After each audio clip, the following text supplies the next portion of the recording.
Bulletin की शुरुआत बड़ी खबर के साथ उमेशपाल हत्याकांड से जुड़ी है। इस वक्त की सबसे बड़ी खबर है, माफिया अशरफ अहमद के रिश्तेदार को गिरफ्तार किया गया। जो जानकारी उसके अनुसार दिल्ली से सद्दाम को एसटीएफ ने गिरफ्तार किया। सद्दाम के खिलाफ बरेली में 2 मामले दर्ज हैं। सद्दाम पर 1 लाख रुपए का इनाम था और लगातार इस पूरे मामले में शिकंजा कसता हुआ लगातार धरपकड़ देखने को मिल रही है। इसी कड़ी में दिल्ली में एसटीएफ को एक बड़ी सफलता हासिल हुई है। 1 लाख रुपए का इनाम रखा गया था सद्दाम के ऊपर।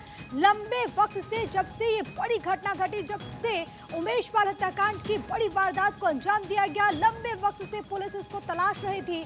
यूपी के अलग अलग जिलों में छापेमारी की गई, लेकिन वो दिल्ली में छिपे हुए बैठा था और अब एसटीएफ के हत्थे चढ़ गया है। एसटीएफ ने उसे अरेस्ट कर लिया है। उमेशपाल हत्याकांड से जुड़ी ये इस वक्त की सबसे बड़ी खबर। अब देखना होगा इस पूरे मामले में पूछताछ में क्या कुछ बातें निकलकर सामने आती है। जो बाकी के आरोपी हैं, जो कि अभी भी पुलिस के हाथ नहीं लगे, उनको लेकर के क्या सुराग मिलता है पुलिस को। लेकिन एक बड़ी सफलता ये अपने आप में हो जाती है। माफिया अशरफ अहमद का रिश्तेदार ये बताया जा रहा है, बेहद करीबी ये बताया जा रहा है, और इसकी संलिप्तता भी इस पूरे मामले में थी।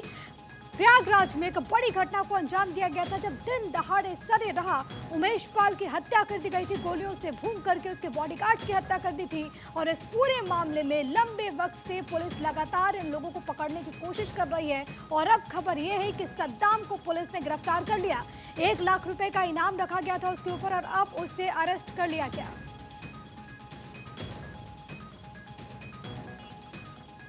ये बड़ी खबर, माफिया अशरफ अहमद का रिश्तेदार गिरफ्तार हो चुका है। दिल्ली से सद्दाम को एसटीएफ ने गिरफ्तार किया। और इसी पर अधिक जानकारी के साथ अवनीश विद्यार्थी इस वक्त हमारे साथ लाइव मौजूद हैं। सीधे उन्हीं का रुख करते हैं।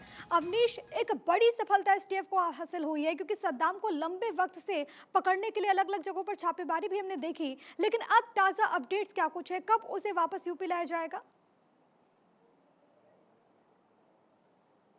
ये करीब 1 लाख रुपए का इनाम उत्तर प्रदेश की बरेली पुलिस ने सद्दाम के ऊपर रखा था। और उसकी भूमिका इस पूरे केस में ये थी कि वो एक तो अशरफ का साला था। अशरफ अतीक अहमद का छोटा भाई था, जो विधायक भी रहा था इलाहाबाद पश्चिम की सीट से, और बरेली जेल में लंबे समय तक बंद था। इस पूरे कांड में उसकी मौत भी हुई, जो अतीक अहमद और अशरफ दोनों की मौत हुई थी। तब से फरार था सद्दाम। जब से नाम लगातार सामने आ रहे थे उन लोगों की जो जेल में मुलाकात करा रहे थे, खासतौर पर उमेशपाल हत्याकांड को लेकर के, तभी से लगातार वांटेड था। इसकी तलाश चल रही थी। इसके दुबई में होने, विदेशों में और भी दूसरे देशों में होने की बात कही जा रही थी। कुछ फेसबुक और ट्विटर पोस्ट भी आई थी, इंस्टाग्राम पर भी इसकी पोस्ट आई थी जो बहुत वायरल हुई थी। इसके बाद से लगातार एसटीएफ इसकी तलाश कर रही थी। गिरफ्तारी मालवीय नगर से हुई, दिल्ली के, जहां पर अपनी गर्लफ्रेंड से मिलने के लिए जा रहा था। उसी दौरान जो है वो एसटीएफ की टीम ने उसकी घेराबंदी की और वहां से गिरफ्तार किया। इसके पास से कुछ डॉक्यूमेंट्स, मोबाइल फोन वगैरह, लैपटॉप वगैरह बरामद हुए हैं। उससे पूछताछ की जा रही है। और खासतौर पर जो उसकी भूमिका इस पूरे मामले में थी, जो ब्लैक मनी थी उसको खपाने का काम, यानी निवेश करने का काम जो है वो लगातार कर रहा था। जो वसूली बरेली जेल में होती थी, जो लोग मिलने के लिए प्रयागराज या बरेली के आसपास के इलाकों से अशरफ से आते थे, वो अपने साथ बड़े मात्रा में रकम भी लेकर के आते थे। तो वो रकम वहां से, यानी बरेली से दिल्ली या इंदौर, दूसरे और शहरों में निवेश की जाती थी, खासतौर पर जमीन के कारोबार में। गुजरात के अंदर बड़ा निवेश किया था। माना जाए कि जैनब, जो कि अशरफ की बीवी है, इसके अलावा शाइस्ता परवीन, जिसको अभी तक पुलिस पकड़ नहीं पाई, उससे जुड़ा भी कुछ क्लू निकलकर सामने आ सकता है पूछताछ में?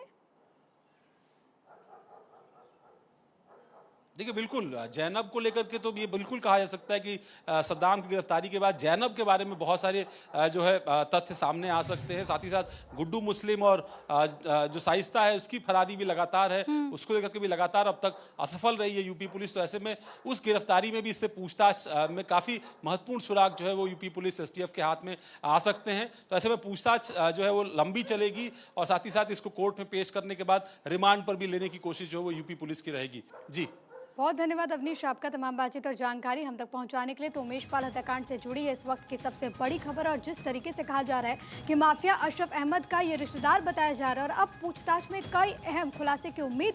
लेकिन दिल्ली से सद्दाम को एसटीएफ ने गिरफ्तार कर लिया है। इस वक्त की सबसे